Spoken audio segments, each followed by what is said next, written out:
Hey guys, I can't be there today because I'm in Bairnsdale, but I really like the idea of what you're doing. So I thought I would send you a video about public transport, which works well because my favourite thing that ever happened to me happened on a train. I was catching a train from Yarraville into the city, into Spencer Street Station. Now, I don't know if you know where Yarraville is. We tell everyone that it's near Williamstown. It's actually next to Footscray. But that means that to go from Yarraville to the city, you have to go through Footscray, which means you get the theatre of the absurd every time. Now, I was on the train about 10 o'clock in the morning a couple of months ago, so I thought I'd be okay. And I got to Footscray, and no, I wasn't, because onto the train got two best friends who were incredibly drunk. Now, for starters, they looked like they never should have been friends. One of them was about 24 years old, and he had what I think was a bottle of whiskey he was drinking. His other good friend was about 74 years old, had a big bushy beard, and was drinking passion pop at 10 o'clock in the morning like a boss. Now, I don't know what the problem was, but when these guys got on, they were already in the middle of a really heated debate. The young guy was quite passionately declaring his position on the matter, saying, "You know what I mean, you know what I mean, you bloody know what I mean, mate." And the other guy retorted, "I know what you mean, I know what you mean, mate, bloody shut up."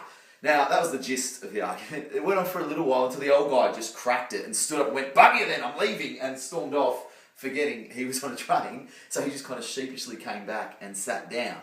But this being Melbourne, it was inevitable that eventually we would play the train game. Now, for those uninitiated with the train game, it's basically when you get within spitting distance of your platform, then the train stops. They make no announcements, and they just leave you in that tube of human smell until somebody cracks and just stabs someone in the eye with a fork. It's great.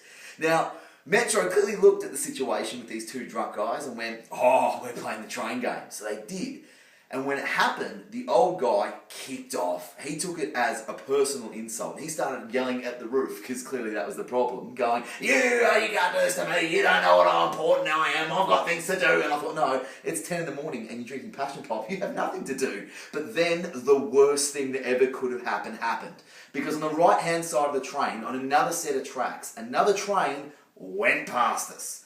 Now when that happened, Beardo took it as a personal insult. He turned on the passengers and started attacking them, going, "You got anything you can do this to me? Oh, I won't be treated like this. You don't know how important." And his fist got higher and higher, like he was going to punch someone. But no one did anything because it was the Werribee Williamstown line.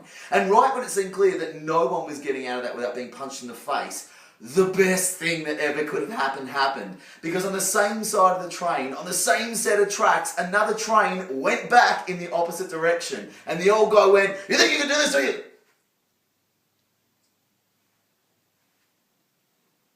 How the hell did he do a U-turn?